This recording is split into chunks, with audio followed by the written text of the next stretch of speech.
Miaraba antsika mpanaraka ny pejy Master Imo. Androany isika hamaly ny fanontaniana izay napetraka azy taminay. Dao ary!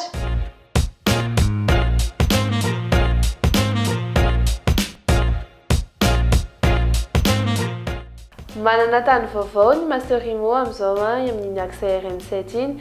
Eo anelanelany Ambatofotsy sy Anjomakely no misy anazy, miala 2 minitra ny route nationale avy eo amin'ny faritra Katsaka.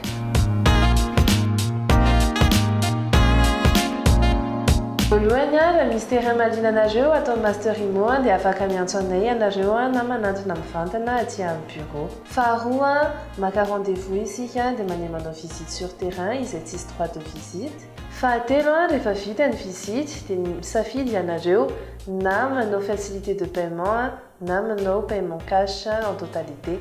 Izay isika vao miroso amin'ny compromis de vente dia rehefa voalohanareo daholo ny vola dia manao acte de vente isika. Rehefa vita ny acte de vente dia miandry ny fivoahan'ny book titre isika.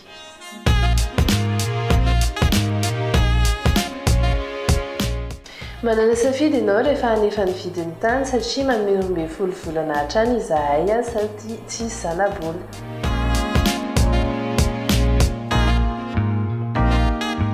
Ankoatran'ny refiny dia ny emplacement sy ny reliefan'ilay terrain no mahasamihafa amin'ny prix-ny.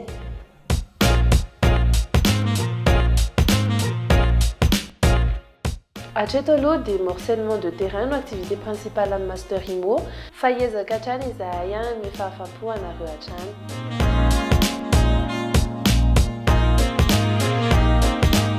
Mbola tsy manana tany amidy any amin'ny faritra ny Master Imo fa mankasitraka anareo hatrany izay manaraka any amin'ny faritra.